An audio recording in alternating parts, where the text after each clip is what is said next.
사도행전 19장 23절로 32절까지입니다. 신약성경 221쪽입니다. 사도행전 19장 23절로 32절까지 한 절씩 교독합니다. 그때쯤 되어 이 도로 말미암아 적지 않은 소동이 있었으니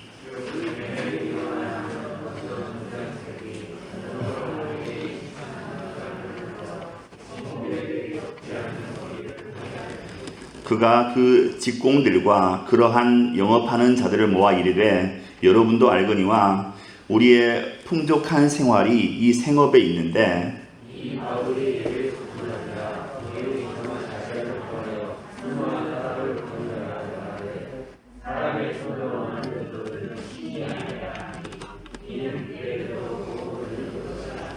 우리의 이 영업이 천하여질 위험이 있을 뿐 아니라 큰 여신 아데미의 신전도 무시당하게 되고 온 아시아와 천하가 위하는 그의 위엄도 떨어질까 하노라 하더라.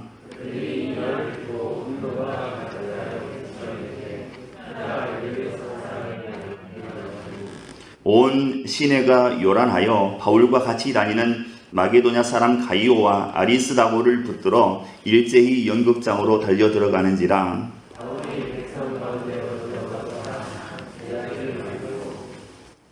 또 아시아 관리 중에 바울의 친구된 어떤 이들이 그에게 통지하여 연극장에 들어가지 말라 권하더라.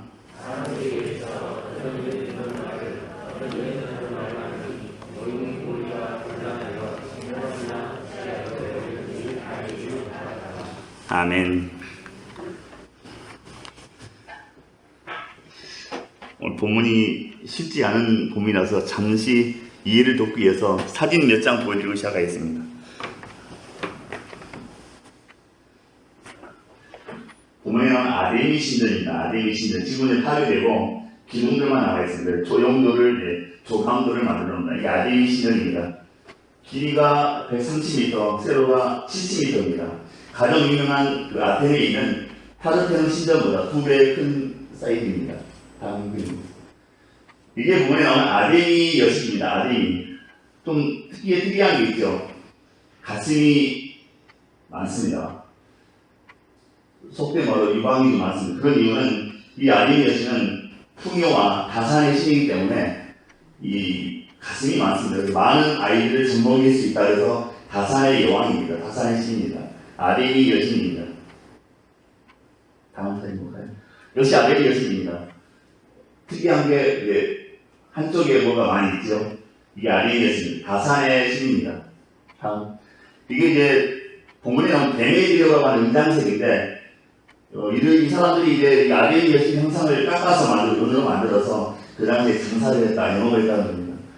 데메디오와 그 신상입니다. 다음. 이게 마지막에 우리가 본문을 읽다 보면 그 가이오와 아리스다고를 연극장으로 끌고 들어갔다. 그 연극장입니다. 지금도 이렇게 남아있습니다. 이 연극장은 수용 인원이 25,000명이라고 합니다. 어마어마한 거죠. 불가사의 왕자 하나입니다. 네, 됐습니다.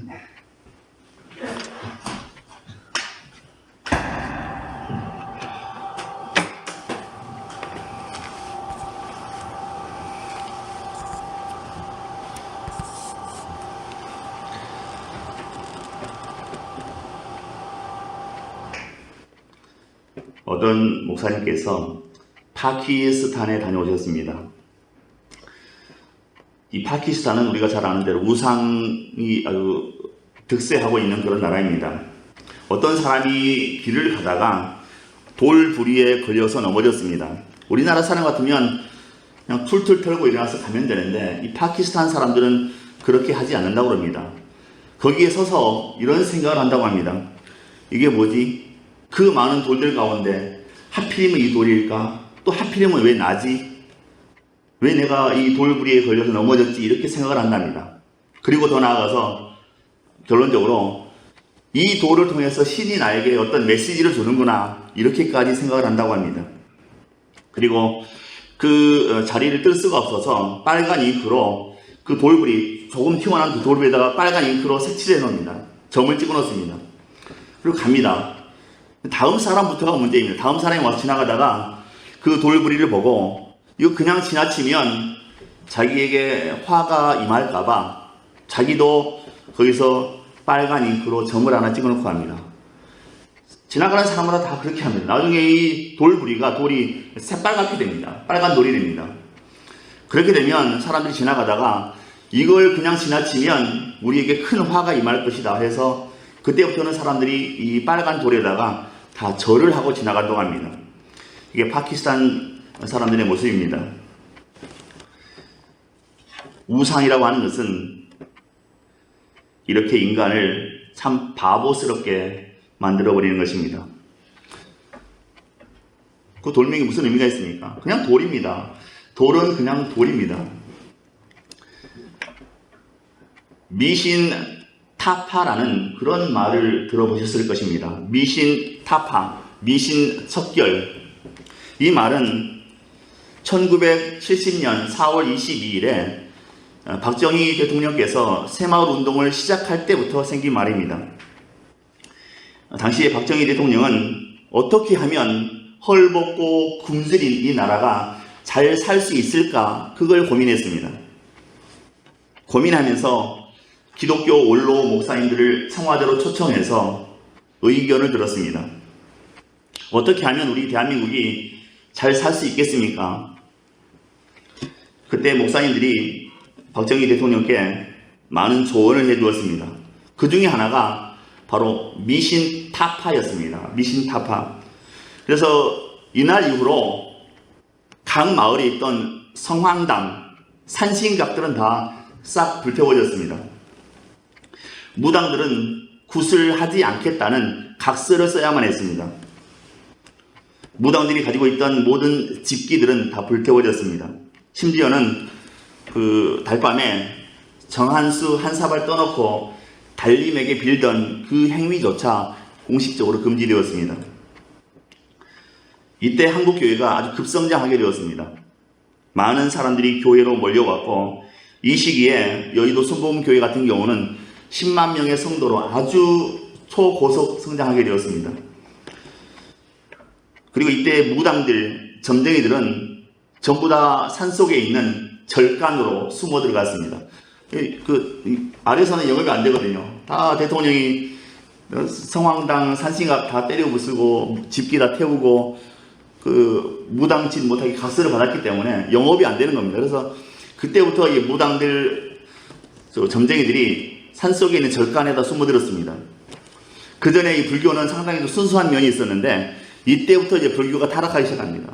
불교가 지저분한 귀신의 서서가 되고 말았습니다. 왜 무당들이라든가 뭐 점쟁이들이 다 절간으로 숨어들었거든요. 다 섞여가지고 그때부터 이제 불교가 귀신들의 처소가 되었습니다. 그러고 보면 그 박정희 대통령은 사실 종교가 없었는데 무교입니다. 종교가 없었는데 미신을 이렇게 대청소해 줌으로 한국 교회에 부흥의 길을 터주었다고 그렇게 생각할 수 있습니다. 바울이 3년간 에베소에서 사역을 했는데 아주 성공적이었습니다. 바울은 이제 마게도냐로 다시 한번 돌아가서 살펴보고 예루살렘으로 돌아갈 준비를 했습니다. 그래서 디모데와 에라스도를 먼저 마게도냐로 보내고 자신은 에베소에 조금 더 머물고 있었습니다. 21절과 22절에 이렇게 기록하고 있습니다. 이 일이 있은 후에 바울이 마게도냐와 아가야를 거쳐 예루살렘에 가기로 작정하여 이르되 내가 거기 갔다가 후에 로마도 보아야 하리라 하고 자기를 돕는 사람 중에 디모데와 에라스도 두 사람을 마게도냐로 보내고 자기는 얼마 동안 더 있으니라 이렇게 기록하고 있습니다. 근데 바울이 잠시 더 머물러 있던 이때 이 무렵에 바로 에베소에서 큰 소동이 하나 일어나게 되었습니다. 23절에 이렇게 말씀합니다. 그때쯤 되어 이 도로 말미암아 적지 않은 소동이 있었으니 이렇게 말씀합니다. 에베소는 풍요와 다산의 신 아데미를 섬겼습니다. 아까 사진 보신 대로 많은 가슴을 가진 많은 사람을 양육할 수 있는 다산의 신입니다. 이 신전 근처에는 아데미 신전을 통해서 상업적인 이익을 보는 사람들이 많이 있었습니다. 특히 은으로 이 아데미 신상을 만들어 파는 은장색 더메들이 오는 다른 직공들과 그리고 관련된 영업하는 사람들을 모아서 바울 일행에 대해서 분노심을 갖게 합니다. 그리고 급기야 이 사람들을 자극하고 선동했습니다. 이 사람들이 소동을 일으킨 명분은 바울의 복음 전파로 인해서 어느 순간 자신들의 섬기던 신이 우상으로 전락하게 되었고, 무엇보다 이 바울의 가르침은 그들의 삶에 직격탄이 되었기 때문입니다. 자신들의 삶을 깡그리 무너뜨리는 직격탄이 되었기 때문입니다. 그래서 가장 먼저 이 사람들이 경제적인 어려움을 겪게 되었습니다. 왜 우상이 안 팔리거든요. 바울이 와서 설교한 뒤로는 아까 사진에 보신 대로 덤에 들어가 이렇게 우상을 깎아서 만들었는데 안 팔립니다. 이게 잘 팔리지가 않습니다. 경제적인 어려움이 오죠. 그러니까 이 데메드리오라는 사람이 비슷한 업종에 있는 사람들 다 모아서 이제 들고 일어난 거죠. 데모하게 된 겁니다. 시위하게 된 겁니다. 이 데메드리오는 은세공업자였습니다. 그가 사람들을 선동했습니다. 앞에 서서 다른 사람들로 하여금 바울과 또 바울의 일행을 대적하게 만들었습니다. 더욱더 바울에게 분노하게끔 해서 이 일에 함께 동조하게끔 힘을 모았습니다. 그래서 이 힘들이 결국 모아져서 바울의 동역자들이 잡혀가게 되는 일까지 생기게 되었습니다. 한 사람으로부터 시작된 분노가 다른 사람들에게 전달되어지고 또 함께 동조되어서 모든 에베소 시민들이 함께 분노하게 되었습니다.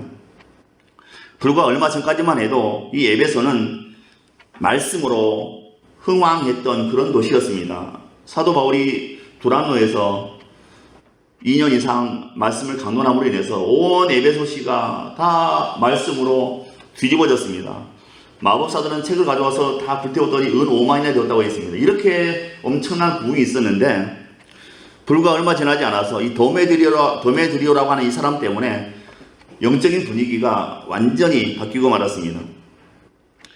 본문에 바울과 또 미신과의 영적인 싸움이 벌어졌습니다. 이 미신의 이름이 바로 이 아데미입니다. 아데미. 이 아데미 여신은 말씀드린 대로 풍요의 여신입니다. 다산의 여신입니다. 앞 가슴에 유방이 12개가 달린 그런 신입니다. 그 사진 자료들을 찾아보면 유방이 12개인 것도 있고 24개까지 붙어있는 그런 아데미 신상도 있습니다. 그만큼 이제 다산의 신이다 하는 거죠. 그리고 이 에베소에 사는 사람들은 이 아데미 여신으로 인해서 돈벌이를 하고 있었습니다. 신상을 만들어 팔기도 하고 불상처럼 집안에 들여놓을 수 있게 만들어 팔기도 하고 부적처럼 안주머니에 지니고 다니게 만들어서 팔기도 했습니다. 25절 하반절을 보시면 우리의 풍족한 생활이 이 생업에 있었는데 이렇게 고백하고 있습니다. 이 말은 이 사람들이 잘 살고 있는 이유가 이런 우상들을 만들어서 팔았기 때문이다 라고 고백하는 것이지요. 에베소에는 그리스 아테네에 있는 가장 유명한 파르테논 신전보다 2배 이상 더 큰 아데미 신전이 있었습니다. 우리가 그리스 신화 읽어보면 그리스 신화에서 제일 우두머리 신이 제우스입니다. 제우스가 우두머리입니다. 가장 큰 신입니다. 이 제우스에게 남매가 있었습니다. 아들 하나, 딸 하나가 있었습니다. 아들의 이름은 아폴론입니다. 강한 힘을 상징하는 신입니다. 아폴론. 그리고 이 제우스에게 딸이 하나 있었는데 이 딸 이름이 아데미입니다. 오늘 본문에 나오는 아데미입니다. 아데미는 건강과 부를 약속하는 그런 신이었습니다. 그런데 에베소 시민들은 이 에베소가 아데미 여신의 출생지라고 그렇게 믿었습니다. 이 에베소에서 아데미 여신이 태어났다 이렇게 믿었습니다. 그러니까 당연히 에베소 사람들은 아데미를 섬길 수밖에 없는 겁니다. 큰 신전을 만들어 놓고 그렇게 섬길 수밖에 없었습니다. 제사하고 섬기게 되었습니다. 지난번에 읽었던 고린도 교회, 고린도가 도덕적으로 타락했던 도시였다면 오늘 에베소는 영적으로 타락한 도시였다고 말할 수 있습니다. 그리고 바울은 두란노 서원을 통해서 약 3년 가까이 하나님의 말씀을 이 에베소 시민들에게 전했습니다. 그런데 본문에 보면 바울이 전한 이 도로 말미암아 적지 않은 소동이 있었다. 23절에 말씀하고 있습니다. 여기서 도란 바울이 전한 주님의 복음, 그리스도의 복음을 가리킵니다. 그리고 이처럼 에베소에서 소동이 일어난 것은 바울이 이런 말을 했기 때문입니다. 사람이 만든 것은 참 신이 아니다. 우상이다. 이렇게 말했기 때문입니다. 사실 우상을 떠나야 된다고 우상은 아무것도 아니라는 이 바울의 외침은 당시에 그 아데미 신전을 중심으로 살아가던 사람들에게는 생업과 또 자존심의 뿌리까지 흔들어 놓는 그런 중대한 위협이었고 도전이었습니다. 그래서 우상 제조업자였던 데메드리오를 중심으로 무리들이 바울을 제거하고자 뭉치게 되었습니다. 에베소가 들썩일 만큼 그런 큰 무리들이 일어나서 소동을 일으켰습니다. 우리는 여기서 복음 자체는 우리에게 화평을 주기 위해서 주어진 것이지만 복음이 가장 먼저 전해진 곳에서는 화평보다 먼저 심각한 혼란과 분쟁이 발생하게 됨을 볼 수가 있습니다. 29절에 온 시내가 요란하여 바울과 같이 다니는 마게도냐 사람 가이오와 아리스다고를 붙들어 일제히 연극장으로 달려 들어가는지라 이렇게 말씀하고 있습니다. 사실 이 소동을 누가 일으킨 것인가? 우상을 만들어 파는 장사꾼들과 그들에게 속한 노동자들의 소행이었습니다. 그들은 분이 가득해서 바울과 동행하던 동역자들 가이오 또 아리스다고를 잡아서 연극장으로 데리고 왔습니다. 아까 사진 보신 대로 연극장 굉장히 큽니다. 지금도 잔해가 남아있지만 25,000명까지 수용할 수 있는 큰 연극장입니다. 여기서 사람들이 거의 꽉 차서 데모했다고 생각해 보시기 바랍니다. 이유도 잘 모른 채 사람들이 모여서 그냥 들고 일어났습니다. 아데미 외치면서 모여들었습니다. 항상 복음이 전해지는 곳에는 이러한 역반응이 있다는 것을 우리가 생각해야 합니다. 알러지 반응이 있다는 것을 생각해야 됩니다. 우리가 복음을 전하면 모든 사람들이 아멘 할렐루야 하면서 받아들이지 않습니다. 그런 사람은 간혹 있는 거고 대부분의 사람들은 복음을 처음 전하면 역반응, 알러지 반응을 우리에게 보이게 되어 있습니다. 우리가 세상에 나가서 그들이 원하는 대로 비위를 맞추어주면 기독교는 절대로 상처받지 않습니다. 우리 성도들은 절대로 상처받지 않습니다. 그러나 기독교는 살아계시는 하나님을 전해야 합니다. 기독교는 세상으로부터 도전을 받는 종교입니다. 우리 기독교 개신교를 영어로 프로테스탄트라고 합니다. 프로테스탄트. 천주교를 캐톨릭이라고 하죠. 이 프로테스탄트라고 하는 것은 원래 사전적인 의미 저항하다는 뜻입니다. 저항하다.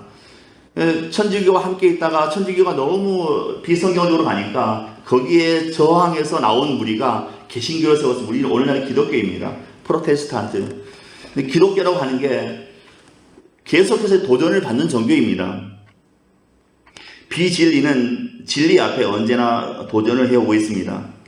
스데반 집사가 설교했을 때, 복음을 전했을 때 사람들이 도전해 왔습니다.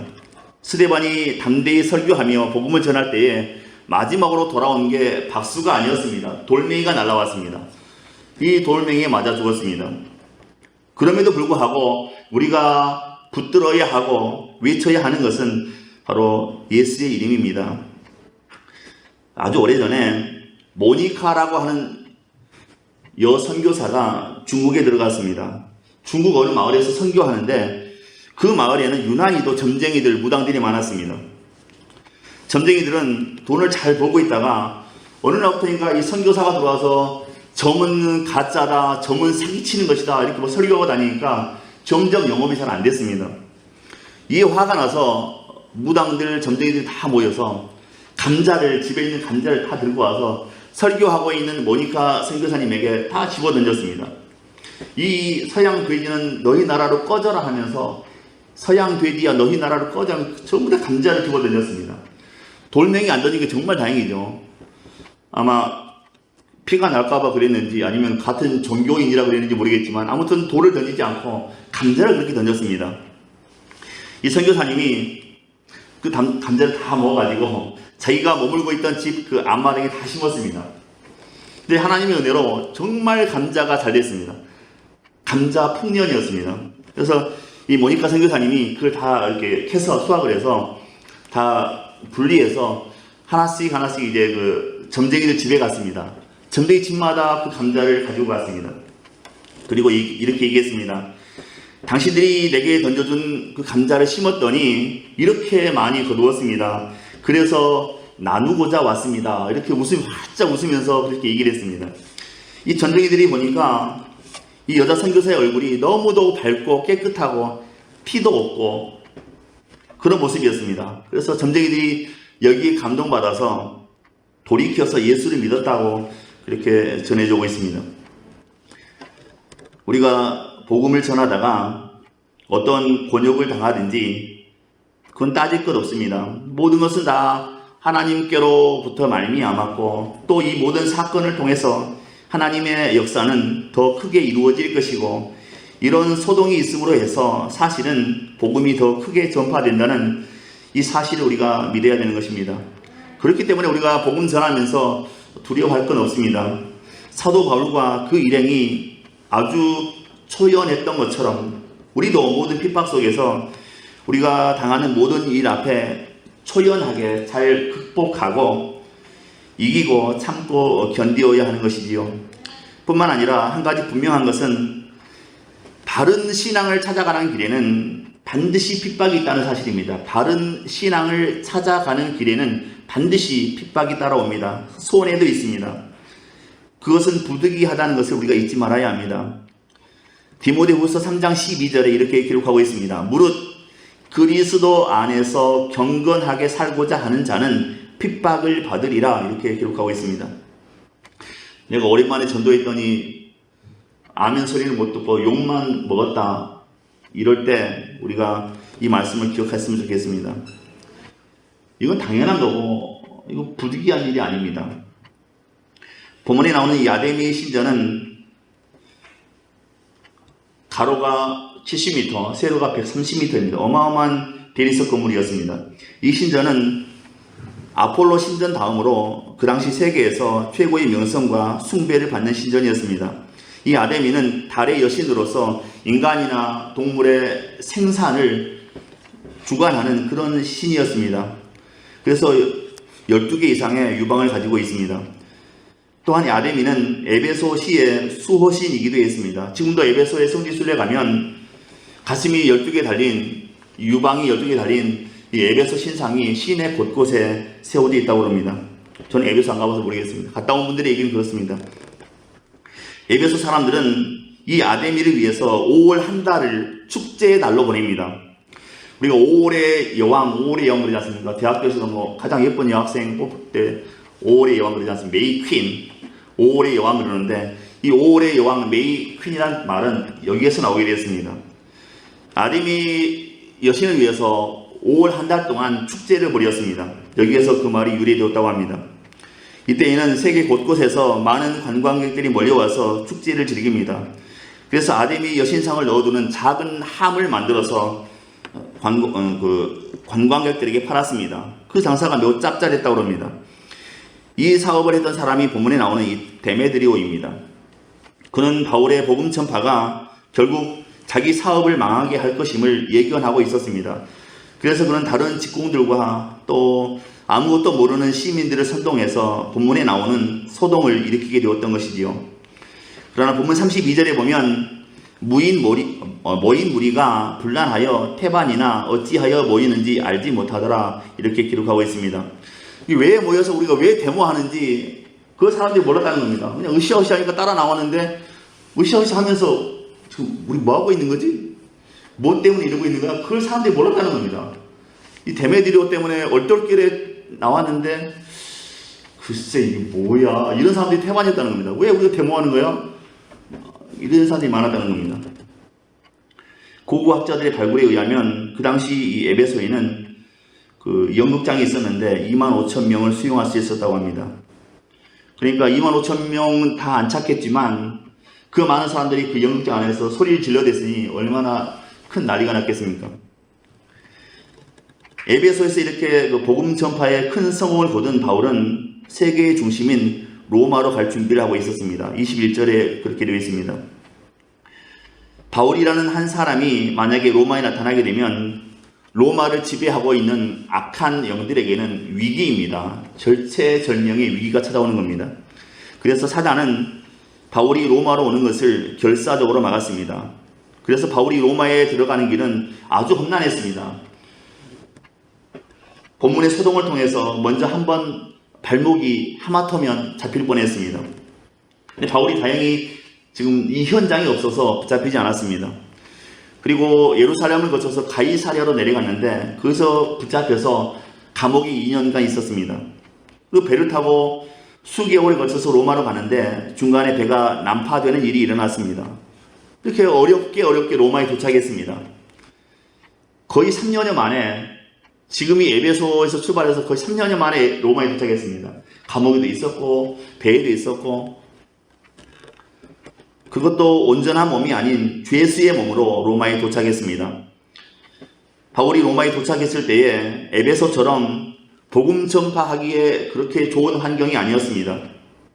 가택 연금당했습니다. 로마에 도착하자마자 집에 억류가 되었습니다. 월세방에 억류가 되었습니다.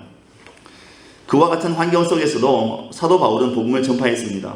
놀라운 것은 2년 이상 가택 연금 상태로 있었는데 2년간 머물러 있으면서 사도 바울이 여기서 에베소서, 골로새서, 빌레몬서, 고린도전서 4개의 성경을, 디모데전서 4개의 성경을 기록하게 되었습니다. 2년 동안 아무것도 하지 않은 게 아니라 재판 받기까지, 황제를 만나기까지 에베소서, 골로새서, 빌레몬서, 디모데전서 4권의 성경을 로마에서 가택 연금 당해 있는 상태에서 기록했습니다.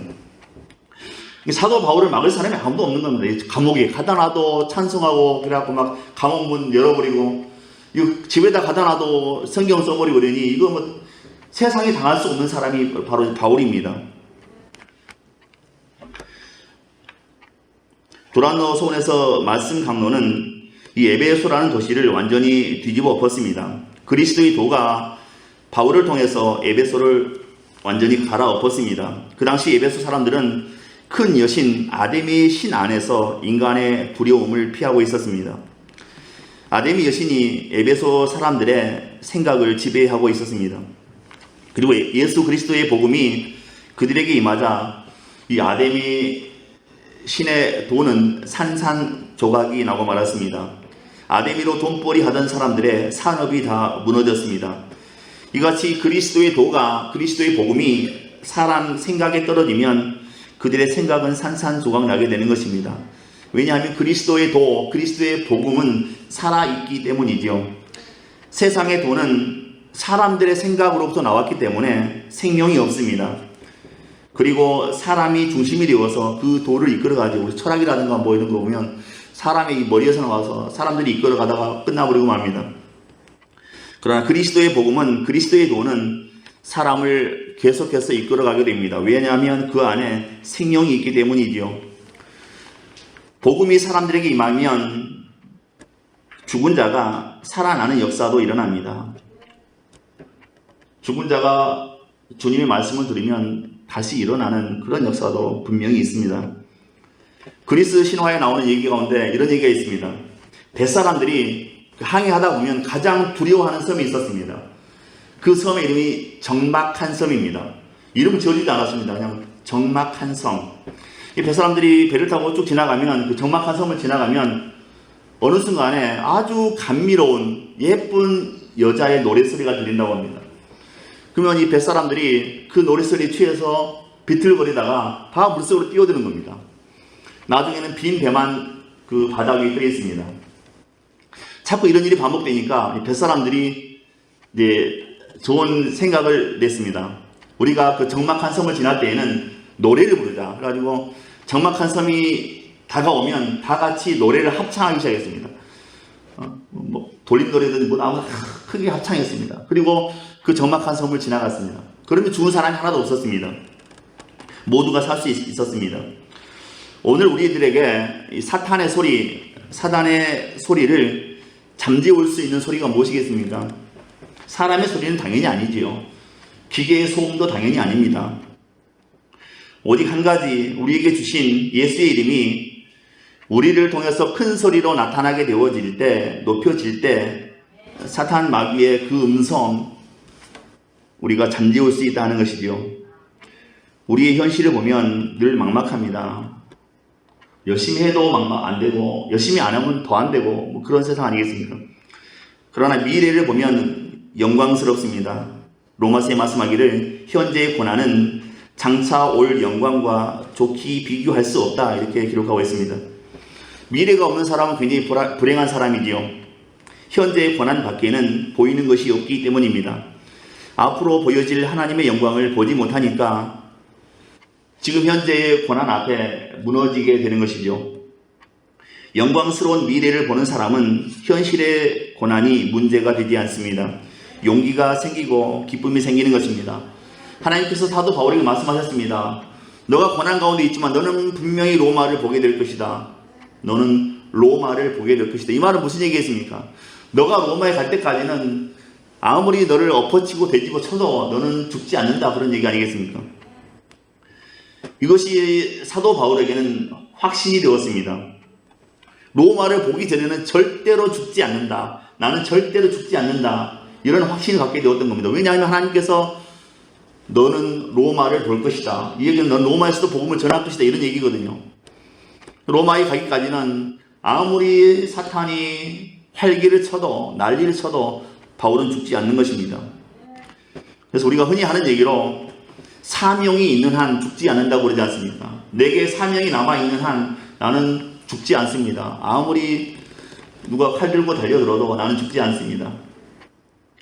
말씀 정리합니다. 에베소에 큰 소란이 일어났습니다. 엄밀하게 보면 두 가지 소란입니다. 하나는 데메드리오가 일으킨 소란이고 하나는 사도 바울이 복음으로 일으킨 거룩한 소란이었습니다. 복음이 들어가면 온 성이 부글부글 끓어오르는 소란이 일어나게 되어 있습니다. 복음의 누룩이 들어가면 온 가족이 부글부글 끓어오르는 소란이 일어나게 되어 있습니다. 복음의 누룩이 들어가면 온 직장이 부글부글 끓어오르게 되어 있습니다. 사실 그리스도인들은 복음으로 주님의 말씀으로 세상을 어지럽히는 거룩한 소동을 일으키는 그런 사람들입니다. 이런 사람들이 우리가 되어져야 되는 것입니다. 이 시대에도 다음 시대에도 성도들은 이런 사람들이 되어져야 합니다.